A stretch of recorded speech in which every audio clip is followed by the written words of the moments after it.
What happened to Madeleine McCann remains one of the biggest mysteries in the world. It's almost 12 years since the 3-year-old went missing, and to this day, Madeleine's disappearance is as heartbreaking as it is puzzling.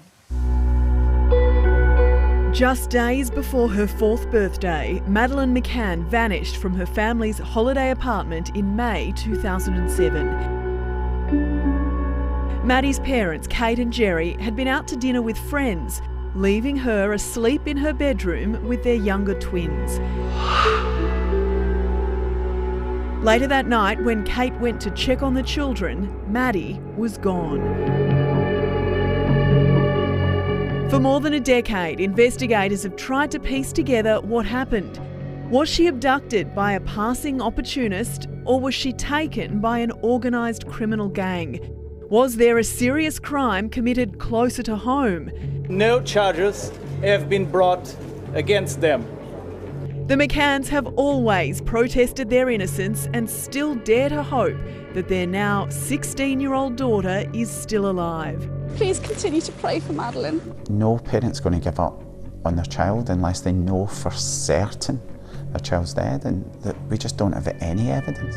Tens of millions of dollars have been invested in the 12-year investigation, but all the time, all the money and all the media attention has failed to answer the only question that matters. Where is Maddie? And journalist Mark Nokonoko explores the answers of that in his podcast, Maddie, which you can listen to at 9.com.au, and I highly recommend it. Mark is with us this morning. Mark, it's a compelling podcast. Tell us about where is the search for Madeleine right now?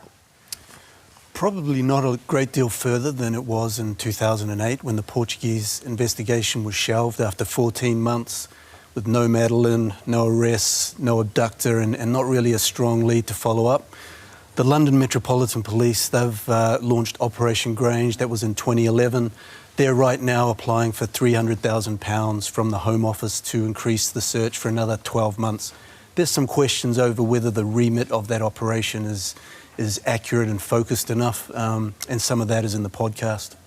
Now, there is a big disclaimer right at the beginning of the podcast that says Nine is not saying Kate and Jerry McCann are responsible for what happened to Maddie or that they're lying.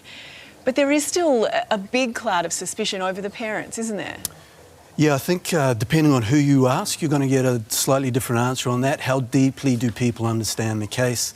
The Metropolitan Police think that the Portuguese handled that issue. The McCanns, of course, were declared arguidos, formal suspects during the investigation. When the investigation was shelved, that arguido status was lifted. Now, in 2017, the Portuguese Supreme Court, they said that just because the case had been shelved and the arguido status had been lifted, it didn't necessarily mean that anybody was innocent. So there's a lot of evidence. It's a complex case, and we look at that in forensic detail. Now, look, there's obviously people going to come down on one side or on the other about the McCanns out there and how they behaved on that night. And you sort of drilled down on this in the podcast really well with the Tapper 7, all the other families involved.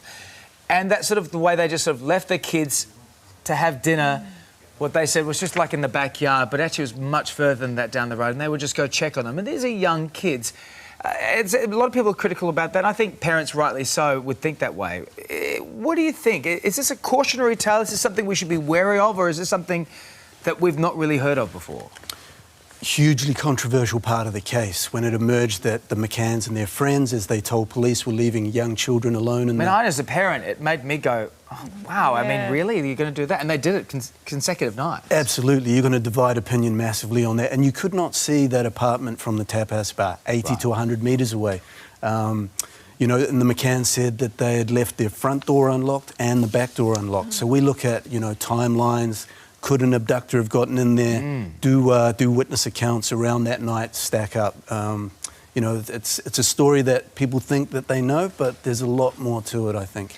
You've spoken to a huge number of experts and investigators when doing this podcast. Do any of them agree on what they think happened to Maddie? I think one of the really interesting things about this case is how tightly it has been controlled, the reporting of this story. And so, and that's for a few reasons. The McCanns have hired very powerful people to control the story and the broad spectrum of opinions that covers. They've also been extremely litigious when media have, reported certain things about the case, and that's, and in some way, that's sort of. That's confusing, isn't it? Yeah. When a family like that, because, and you say that on different TV networks post Maddie's disappearance, and it's all in the podcast, and as I say, have a listen to it, but their story changes on certain TV shows. The way they talk about it changes, and they continue to do this, and yet they're sort of controlling the narrative of that at the same way, as opposed to letting the investigators do their job. Very much so, and, it's seemingly a simple story. An abductor breaks into an apartment in the middle of the night, steals a girl never to be seen again. But underneath that story is a really complex run of evidence, theories, and we've spoken to a variety of people, private detectives hired by the McCanns, DNA experts, forensic experts, and their insights really sort of haven't been heard before, and I think that's what the podcast is all about. And so much time has now passed. We said 12 years, should be 16 now. There was that photo fit composite that we saw just before of what she might look like now. But we know with these cases, the window is 24 to 48 hours. Do you think we will ever get a resolution to what happened to Maddie McCann? I've spoken to some senior police officers about that. Look, someone out there knows something. Will there be a confession at some point? Will the pressure of holding on to that information eventually break somebody? Will a DNA advancement break that case? I've spoken to one of the world's leading DNA scientists. I believe what he says could alter the course of that case. That is a tease to listen to the podcast, isn't it? Episode 1 and 2 are up now. It's called Maddie at 9.com.au. You can also get it on Apple if you do your podcasting there. Episode 3 will drop tomorrow. As I say, it's fascinating. It's terrific work by you and your team as well, Mark. Thanks for coming on. Thank you. Thanks very much.